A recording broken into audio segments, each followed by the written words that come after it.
Si vamos a ser coherentes, tenemos que decir que si los kurdos quieren tener éxito, deberían poder hacerlo. Y si los catalanes quieren tener éxito, deberían poder hacerlo.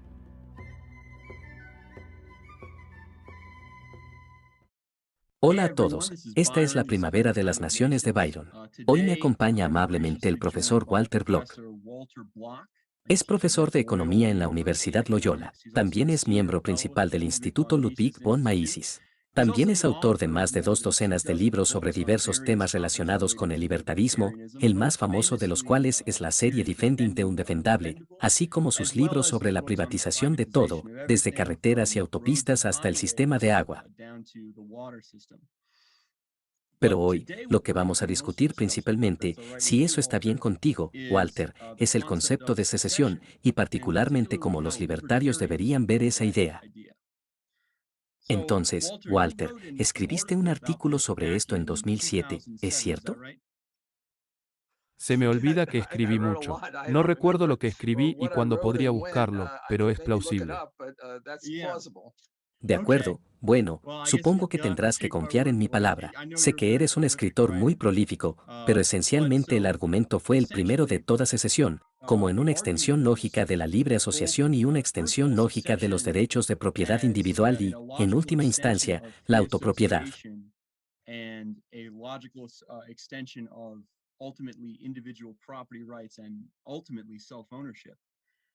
Y luego creo que usted buscó aplicar eso a ciertos estudios de casos, particularmente a la Guerra Civil estadounidense.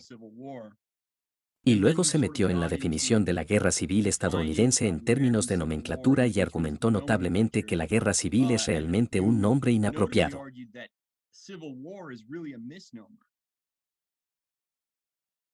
Absolutamente sí, estoy de acuerdo con su resumen. Muy preciso. Ya veo. El libertario se basa realmente en tres cosas. Uno de ellos es el principio de no agresión. Mantente en medio de ti mismo. No agarres a otras personas en contra de su voluntad o de su propiedad. En segundo lugar, los derechos de propiedad. Porque sabes, si agarro algo de tu algo que ahora tienes, ¿me lo he robado o no? Depende de quién es el propietario legítimo. Y si me lo robaste ayer, lo estoy recuperando, ¿verdad? Absolutamente. Y la tercera es la libre asociación. Nadie debe ser obligado a asociarse con nadie más. Lo que ahora es más relevante para la llamada guerra civil. Realmente no fue una guerra civil porque la guerra civil significa, según lo entiendo, que hay dos bandos, cada uno de los cuales dirige todo el país ahora. Hubo una guerra civil española en 1936 porque los nazis y los fascistas querían gobernar España. Y hubo una guerra civil en Rusia entre los ejércitos blanco y rojo en 1917. Cada uno quería dirigir todo el lugar, pero en 1861 no hubo guerra civil. El norte quería dirigir el norte y el sur, pero el sur no quería gobernar el norte. El sur solo quería separarse. Y creo que la secesión es parte del libertarismo. Siempre se te debe permitir separarte. Quiero decir, todo el problema con la violación es que la víctima de violación quiere separarse del violador, no quiere asociarse con él, y él, el violador, insiste en asociarse con ella. O no lo sé, asesinato, ¿verdad?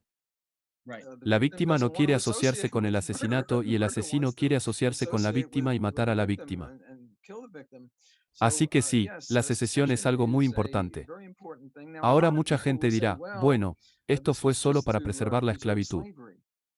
No, no, no. No tiene nada que ver con la esclavitud. Mira, si California quiere separarse ahora mismo, California no tiene esclavos que yo sepa. Bueno, todos los contribuyentes. Pero no me molestes con eso. O si Luisiana quiere separarse de los Estados Unidos, eso no tiene nada que ver con la esclavitud. Y como mi amigo Tom Di Lorenzo ha escrito varios libros sobre este tema, el norte también tenía esclavitud. Y Lincoln. La famosa declaración de Lincoln fue, quiero preservar la Unión.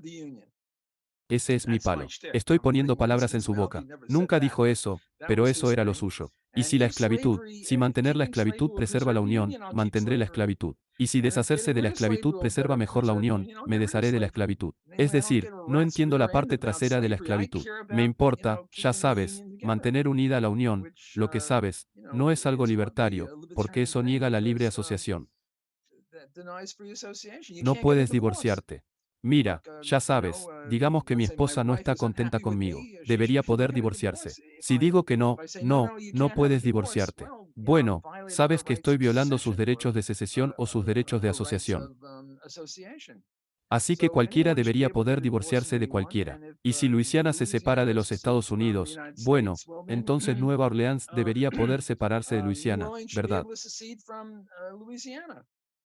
Y llevarías eso hasta el nivel de los individuos, ¿verdad? Correcto, correcto. Vivo en el distrito de los jardines. El distrito jardín debería poder separarse de Nueva Orleans y mi cuadra debería poder separarse del distrito jardín. Y debería poder separarme de todos los demás en mi cuadra. Soy anarquista. Lo siento. Adelante. Iba a decir, creo que también mencionaste en el ensayo que incluso un esclavo debería poder separarse de un dueño de esclavos. Y eso es realmente lo que sabes que significa estar libre de esclavitud. Sí, bueno, excepto por la esclavitud voluntaria. Quiero decir, si tienes esclavitud voluntaria, entonces sabes, Dios no lo quiera. Mi hijo tiene una enfermedad horrible y cuesta 20 millones curarlo. Y no tengo 20 millones. Y eres un tipo muy rico. Y estarías feliz de tenerme en tu plantación recogiendo algodón y dándote lecciones de economía. Y podrías matarme o azotarme. Y los dos ganamos. Porque valoro su vida más que mi libertad. Y valoras mi servidumbre más que los 20 millones. Entonces, como en todos los intercambios voluntarios, hay un beneficio mutuo en el sentido ex ante. Pero aparte de eso, sí, la esclavitud. Este esclavo debería poder separarse, huir porque fue capturado. Y ese es un sistema despreciable.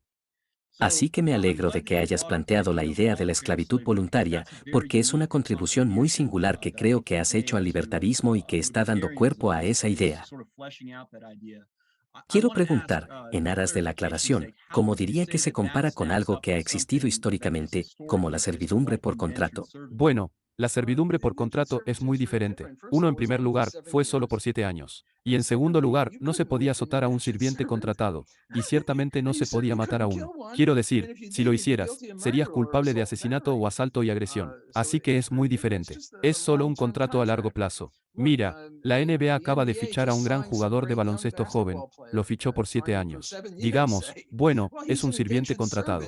Es decir, tiene que jugar baloncesto para el equipo, ¿verdad? Quiero decir, y, bueno, el baloncesto es un poco diferente porque ahora puede renunciar bajo ciertas circunstancias. Pero y todo eso está establecido en el contrato, ¿verdad? Cierto. Pero ya sabes, si el contrato dice, mira, tienes que quedarte con los New York Knicks o los New Orleans Pelicans, tienes que quedarte con nosotros por 7 años. Bueno, eso es como una servidumbre por contrato. Es decir, tiene que escuchar lo que dice el entrenador y tiene que jugar baloncesto y todo eso. Pero eso no es esclavitud. Eso está muy, muy lejos de la esclavitud, ¿verdad? De acuerdo, genial. Y luego, si pudiera traerlo de vuelta a la secesión por un segundo. Entonces, una objeción muy popular que la gente plantea sobre la esclavitud es que dicen, bueno, es bueno que si en teoría pudiéramos separarnos hasta el nivel de los individuos y todos deberían tener derecho a separarse.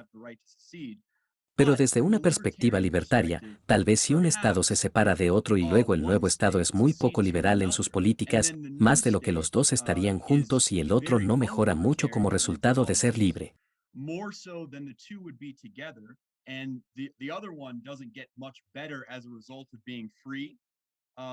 Entonces, tal vez se podría argumentar desde una perspectiva libertaria que un libertario debería oponerse a esa secesión. ¿Qué opinas de eso?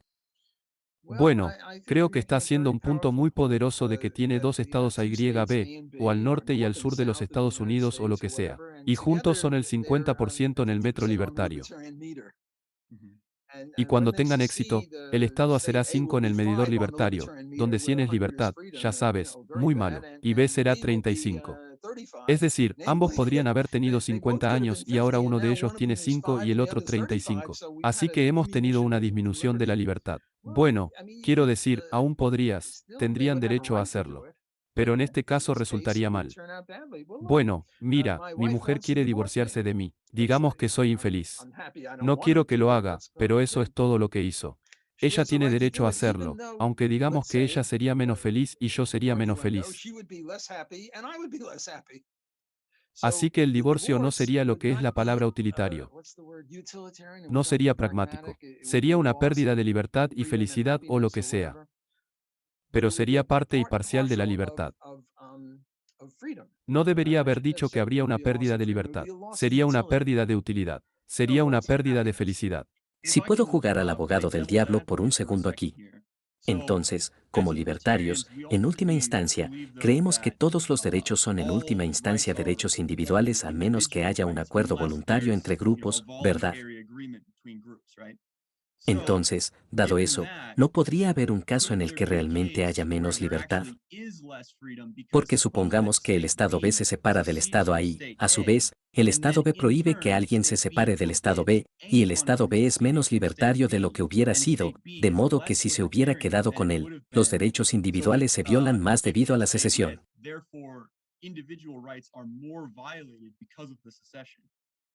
Sabes, estás haciendo un punto muy poderoso, y veo el poder de tu punto. Es un punto muy bueno, pero trataría de tener nuestro pastel y comérmelo. Trataría de decir que lo que está pasando es el estado B, los malos son para mal. Son los que bajan al 5% de la libertad. Bueno, tenían derecho a tener éxito, pero no tenían derecho a prohibir que nadie más tuviera éxito, ¿verdad?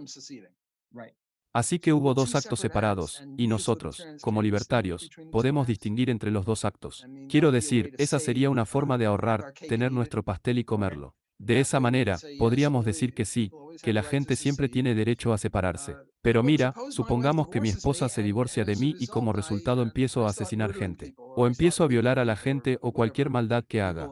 Y ahora mismo no estoy asesinando ni violando a nadie. Pero si se divorcia y también empezará a robar a la gente, ¿verdad? Los dos vamos a ser hijos de puta. Divorcio. Mientras que en este momento sabes que somos personas normales y no somos criminales. Bueno, ¿tiene derecho a divorciarse de mí? Sí. ¿Tengo derecho a violar y asesinar? No. ¿Tiene derecho a robar? No. Así que podemos bifurcar la cosa como una forma de salvar el derecho a la secesión.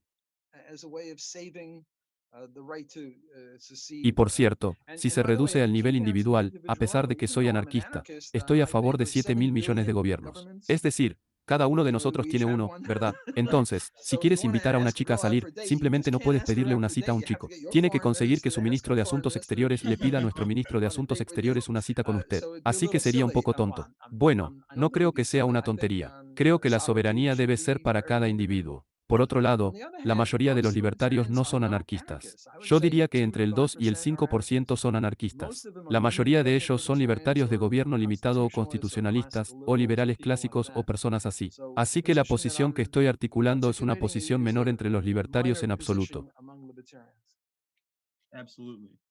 Es gracioso que lo menciones porque en el momento en que escribiste esto, creo que no era tan popular. Pero creo que hace unos años hubo una película sobre ¿qué era? No sé si esto es cierto o no, pero el Estado Libre de Jones, donde hubo un Estado libre que intentó separarse de la Confederación. Así que tú también apoyarías algo así, ¿verdad? Bueno, sí, quiero decir, bajamos al nivel individual y yo no voy más allá del nivel individual. Mi brazo derecho no puede separarse de mi cuerpo, aunque mi cabello se separó de mi cabeza. Pero eso es otra cosa. De acuerdo, genial. Y luego, ya sabes, hablando de secesión en general, en términos del tipo de hecho sobre el terreno, parece que la secesión realmente ha cobrado fuerza desde el momento en que escribiste sobre esto. Quiero decir, obviamente tuvimos cosas como en Cataluña en Escocia, algo que el canal Springtime of Nations ha tratado de cubrir. Eventos como ese en los que básicamente en Europa y realmente en todo el mundo hay una variedad de movimientos secesionistas diferentes. Sé que dijiste que en el referéndum de 2014 estabas muy por detrás de los escoceses que querían triunfar. Creo que las nuevas encuestas han demostrado que la mayoría de ellos quiere ahora literalmente una mayoría, mientras que antes creo que era el 45%. Bueno, hay muchos, muchos casos. El Brexit es otro ejemplo. Gran Bretaña es cedida de la Comunidad Europea y Taiwán quiere quedarse, separada de China, absolutamente. Y China no quiere. Mira, en este momento, yo diría que Taiwán ha logrado la secesión y China está tratando de deshacerla. Y Estados Unidos es, ya sabes, Estados Unidos es una especie de situación hipócrita aquí porque, por un lado, no permitimos que el sur se separara. Peleamos una guerra para que el sur se quedara. Y, sin embargo, estamos tratando de defender el derecho de Taiwán a separarse de China o a permanecer separado de ellos. Entonces, ¿dónde está el gobierno central de los Estados Unidos en Washington DC desempeñando un papel inconsistente e hipócrita? Ahora, el caso de prueba sería, supongamos que Luisiana quisiera ver de los Estados Unidos, ¿qué diría Washington DC sobre ellos en este momento si dijeran, está bien, ya sabes, vete? Seremos amigos. Tengamos libre comercio entre Luisiana y Estados Unidos. Y ya sabes, seremos amigos. Bueno, entonces eso estaría bien. Pero si dijeron, sobre mi cadáver, lo estás logrando. Si intentas tener éxito, te atacaremos con armas nucleares. Bueno, entonces, su posición con respecto a Taiwán está un poco socavada porque, por un lado, están diciendo que cualquiera puede separarse de China, pero nadie debe separarse de los Estados Unidos. Entonces, ¿cuál es la diferencia? Y luego, por supuesto, en última instancia, históricamente, los propios Estados Unidos fueron producto de un movimiento secesionista en la guerra de 1776. Sí, los malvados Estados Unidos se separaron de Gran Bretaña. No me refiero al mal. Creo que Estados Unidos es perfecto. Las colonias estaban perfectamente justificadas. Pero es una cosa hipócrita. La llamada guerra civil, donde un grupo de secesionistas dicen que otras personas no pueden separarse de ellos. Y también es un poco irónico, porque, ya sabes, genial, el Imperio Británico fue mucho más duro con la trata de esclavos y, en última instancia, con la esclavitud misma que Estados Unidos. Entonces, si la gente argumentara que, no podemos haber permitido que la Confederación tuviera éxito porque eran más amigables con la esclavitud. Recuerde, la Unión no era totalmente, como usted señaló, hostil a la esclavitud tampoco. Tenían estados esclavistas. Pero luego, en la guerra de 1776, había un poder más favorable a la esclavitud. Estados Unidos se separó de un poder menos favorable a la esclavitud, el Imperio Británico. Espera, estás diciendo que no te sigo. Estás diciendo que el Imperio Británico era más o menos amigo de la esclavitud que los colonos. El Imperio Británico prohibió el comercio de esclavos, ¿verdad? Y fueron más activos contra la esclavitud que los Estados Unidos desde el principio. Eventualmente, obviamente, los Estados Unidos llegarían a esa página. Pero lo que es un poco extraño de los argumentos en contra de la cesión es que la gente dirá, no podemos dejar que la Confederación tenga éxito porque la esclavitud. Pero entonces, ¿no podrían los británicos decir lo mismo de las colonias? Punto brillante, punto brillante. Ciertamente estoy de acuerdo con eso. Y esto es lo que dicen las 1619 personas. The New York Times 1619. Sabes, el país realmente comenzó en 1619 y la guerra revolucionaria fue realmente a favor de la esclavitud. Y tienes un punto. No es que fuera deliberadamente a favor de la esclavitud. Ni siquiera creo que hayan pensado en eso. Era solo incidental a la época. Por cierto, sí, dio la casualidad de que el país más esclavista se estaba separando, es decir, las colonias eran más esclavistas, más favorables a la esclavitud que los británicos.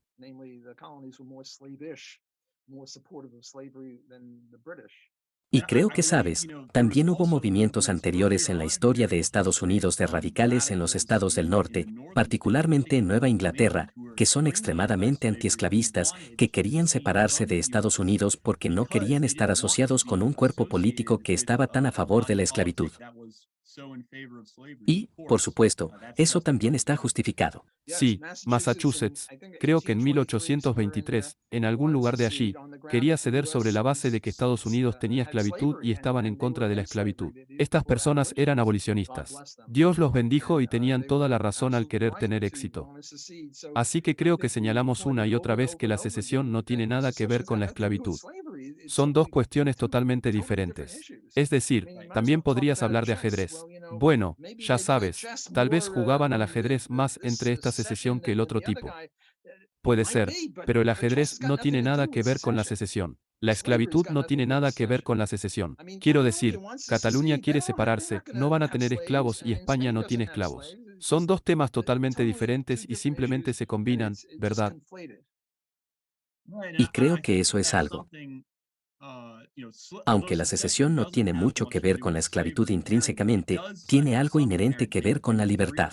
Porque sabes, no solo como hablaste, existe el derecho de libre asociación, que en última instancia reduce la secesión al individuo, sino que también, de hecho, empíricamente, la forma en que el estatismo tiende a funcionar es que tiende a empujar hacia instituciones de poder cada vez más multinacionales, ya sabes, cada vez más grandes, ¿verdad? Con la ONU asumiendo gran parte del papel de Estados Unidos. ¿Estás de acuerdo con eso? O siento que es un problema empírico. ¿Y verdad? No estoy seguro de que pueda haber algunas tendencias leves en esa dirección. Pero si miras hacia atrás cada década de 2020 a 2010 a 2019, 90, 19, 80 y pregunta, bueno, ¿cuántos países había? De acuerdo con su tesis aquí, habría cada vez menos países, pero incluso podría haber más países ahora. Creo que surgieron algunos nuevos. No estoy seguro de eso, ¿verdad?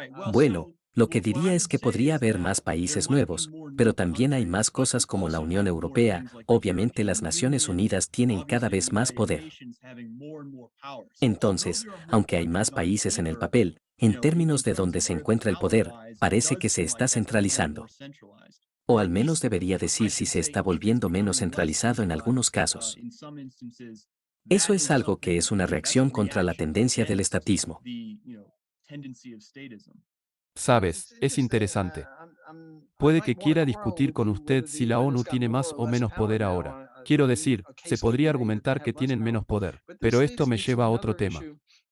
Es decir, dentro de los Estados Unidos, se supone que los libertarios somos centralistas o descentralistas. Es decir, deberíamos favorecer al gobierno federal o al gobierno estatal.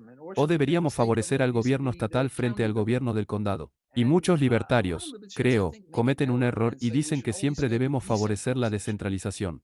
No, mi opinión es que deberíamos favorecer el libertarismo.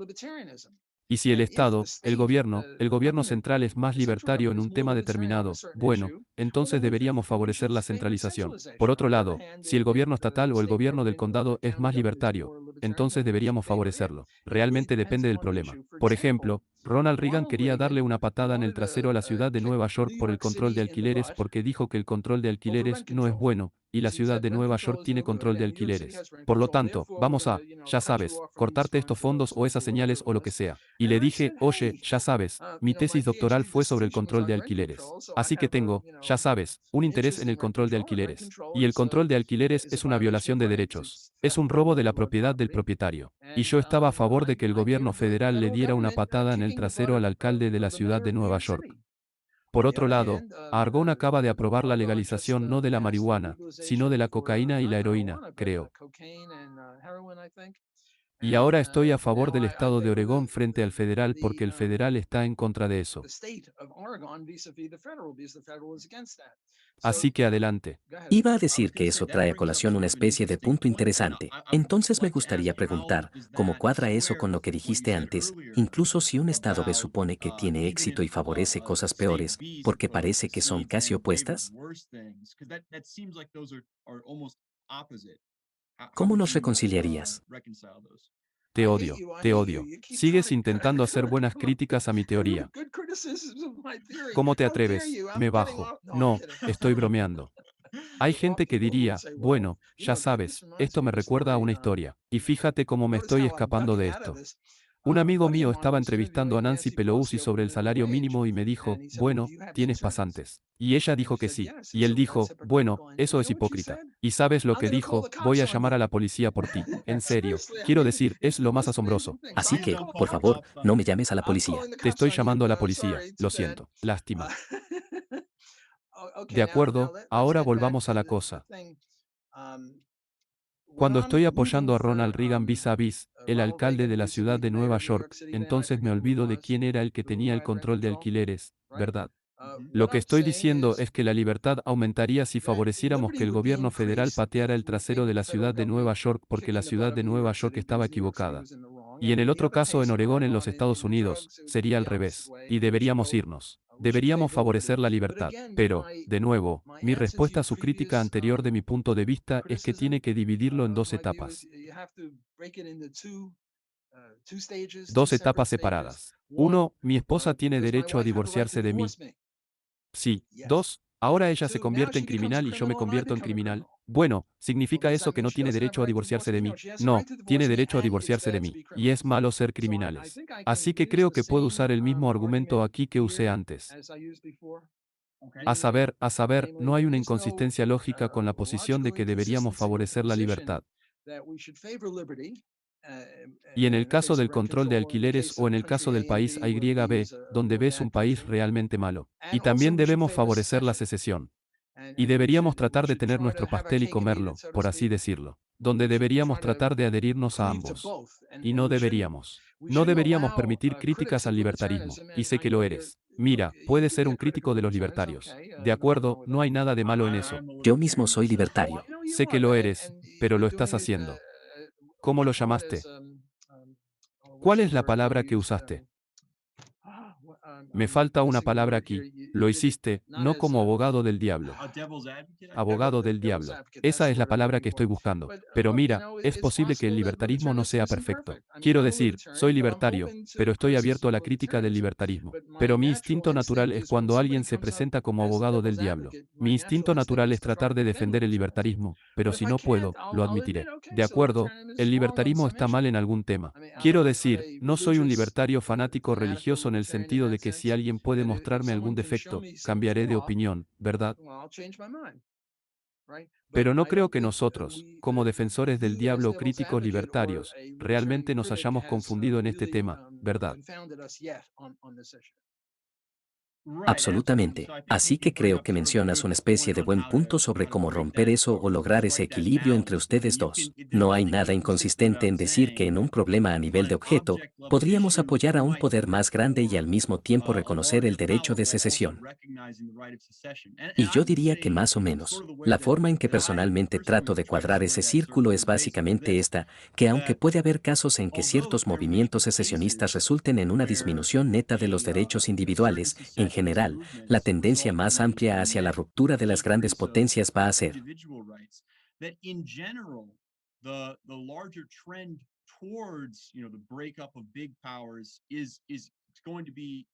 Y esta es una afirmación empírica, como señaló anteriormente, pero probablemente será más amigable con los derechos individuales en todo el mundo.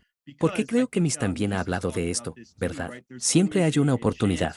Puedes tener una especie de países compitiendo entre sí y eso es todo. Quiero decir, esto es algo de lo que incluso hablan los estadistas, donde dirán que hay una carrera hacia el fondo con respecto al salario mínimo, donde sabes que algunos estados querrán bajar su salario mínimo y luego otros para competir bajarán el suyo, ¿verdad? Y creo que esa carrera en el fondo funciona a favor de los derechos individuales, en última instancia. Sí, Lou Rockwell dijo una vez que su ideal, aparte de 7.000 millones de países, serían 5 países, cada uno con unas 10 personas o algo así, una especie de ciudad-estado. Y eso sería un movimiento en la dirección correcta. Ahora, en cuanto a la ciudad de Nueva York, el control de alquileres y el petróleo de la ciudad de Nueva York deberían haber podido separarse de los Estados Unidos. Y entonces el propietario debería haber podido separarse de la ciudad de Nueva York. Así que de nuevo, podemos tener nuestro pastel y comerlo. No tenemos que admitir que la secesión conduce o es lo mismo. O hay una contradicción entre secesión y libertad. Absolutamente. Entonces, supongo que lo que te preguntaría es, ¿cómo ves la relación? Y este es un tema controvertido en el libertarismo entre el libertarismo, o incluso más específicamente el anarquismo y el nacionalismo, porque sé que hay algunos. Bueno, históricamente ha habido muchas veces en las que se ha enhebrado ese hilo, ¿verdad? Incluso en los tiempos modernos. Anteriormente en este canal hablamos de Kurdistán, ¿verdad? Y son más anarquistas de izquierda. Aunque hay razones para que los libertarios sean comprensivos, ambos en el sentido de que son secesionistas, pero son ideológicamente, muchos de ellos anarquistas. Y, sin embargo, también lo combinan con una especie de nacionalismo kurdo. Entonces, ¿cómo dirías que esos dos se relacionan? Bueno, estás planteando algunos puntos muy buenos e importantes. Muchas veces lo que sucede es que hay que distinguir entre el anarquismo de izquierda y el anarquismo libertario. Porque los únicos Kropotkin y todos esos tipos que estaban a favor del anarquismo, pero eran un montón de comunistas.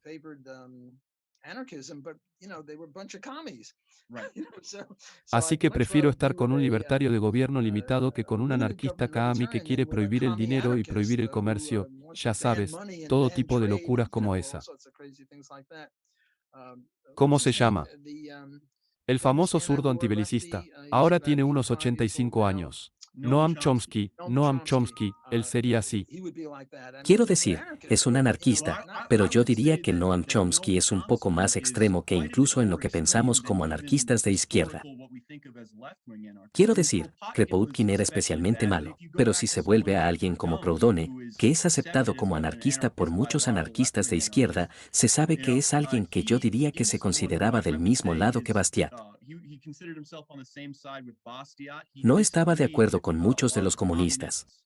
Muchos de los anarquistas comunistas más tarde lo atacaron y luego su sucesor, Benjamin Tucker, fue un gran amigo de Lysander Spooner, a pesar de que eran anarquistas de izquierda. Sabes, estás haciendo un buen punto. Me refiero a Tucker y Murray Rothbard. Me gustaría Tucker y algunos de estos otros tipos. El problema con Proudhone es que dijo que la propiedad es un robo. Pero si lo vas a hacer, no puedes tener un robo a menos que tengas una propiedad. Ya sabes, nadie acusaría a Proudhone de ser un escritor muy claro tampoco. Creo que eso fue algo por lo que aceptó las críticas, y ya sabes, no está del todo claro para mucha gente, como que quiso decir exactamente con eso. Ya sabes, siempre hay debate y creo que eso es lo que le permite correr el guante de ser aceptado por los anarquistas de izquierda y al mismo tiempo tener algo de herencia en el linaje de los anarcocapitalistas. Incluso tú sabes, un amigo mío que vive en Hong Kong dice que las personas que protestan contra la China continental son un grupo de chinos y los comunistas, la corriente principal cuenta ahora un poco.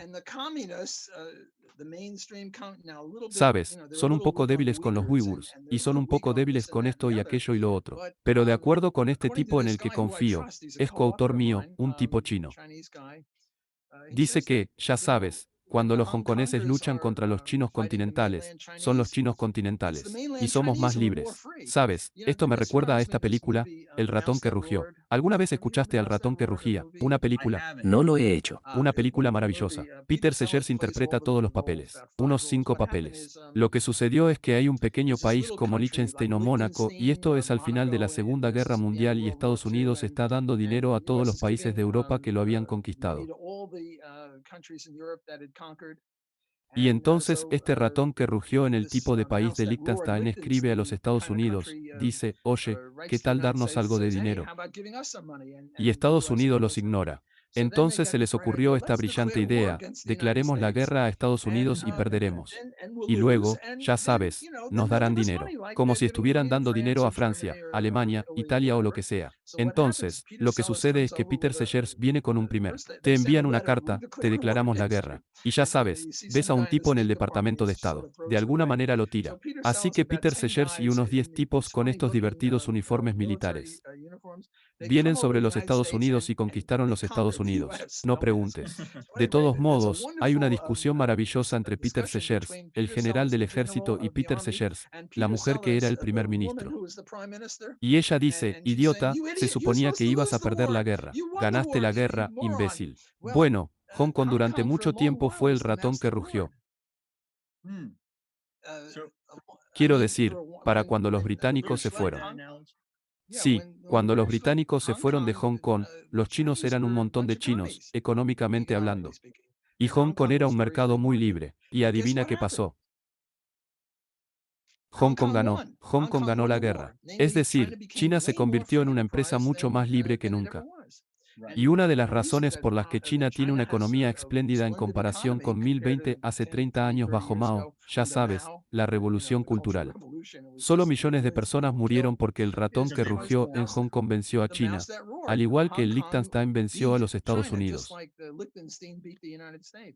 Pero hoy en día, según un amigo mío en el que confío mucho, dice que la gente de Hong Kong es peor que la China. Y volviendo a lo tuyo de Kurdistán, bueno, pueden ser anarquistas, pero no son nuestro tipo de anarquistas. Sabes, no queremos que vivan en nuestro vecindario político y económico, ¿verdad? Entonces, si puedo rechazar eso solo por un segundo, diría que, aunque sabes que los kurdos tienen muchas ideas de izquierda, también creo que sabes que hay un abismo, como a menudo lo hay en muchos de estos tipos de situaciones desordenadas, particularmente en el tercer mundo, entre lo que sabes que podría ser su ideología declarada y cómo funciona realmente en el terreno, ¿verdad? Quiero decir, ya sabes, como un ejemplo anterior de esto, tenías a alguien como Jonas Savimbi que era, ya sabes, originalmente una malicia, pero luego terminó, ya sabes, con el apoyo de los Estados Unidos, luchando contra el comunismo. Creo que eso puede tender a ser muy fluido, y diría que, aunque de ninguna manera soy un experto en la situación en Kurdistán, diría que probablemente sean más libertarios que el gobierno sirio. Ciertamente y definitivamente más libertario nuestro tipo de libertarismo, no Kropotkin, que la mayoría de los estados de la región e incluso muchos estados de Occidente. Bueno, ya sabes, estaría a favor de un país llamado Kurdistán y sería parte de Siria y parte de Turquía. Y al pueblo turco no le va a gustar mucho. Pero ya sabes, si vamos a ser consistentes, tenemos que decir que si los kurdos quieren tener éxito, deberían poder hacerlo. Y si los catalanes quieren separarse, deberían poder hacerlo. Y si Hong Kong también, ¿verdad? Hong Kong ciertamente debería poder separarse. Incluso si mi amigo tiene razón y los hongkoneses son peores que los chinos continentales, aún deberían poder separarse. Y entonces mi amigo debería poder separarse de ellos. Como saben, la ciudad de Nueva York, con su control de alquileres, debería poder separarse. Y entonces el propietario debería poder permitir que se separe de la ciudad de Nueva York. Mira, te prometí media hora. Ha sido una delicia. Y por favor, invítame a tu programa de nuevo porque realmente haces buenas preguntas y tuvimos una gran conversación. Absolutamente. Bueno, Muchas gracias, Dr. Block. Realmente aprecio que vengas. Y esta es la primavera de Byron de las Naciones. Muchas gracias. Y los veré a todos la próxima vez. cuídate. Tú también. Gracias por ver Springtime with Nations, tu fuente de comentarios y análisis libertarios y secesionistas. Volveremos la semana que viene con más contenido. Asegúrate de darle a me gusta, suscribirte y activar las notificaciones para que nunca te pierdas un vídeo. Hasta la próxima.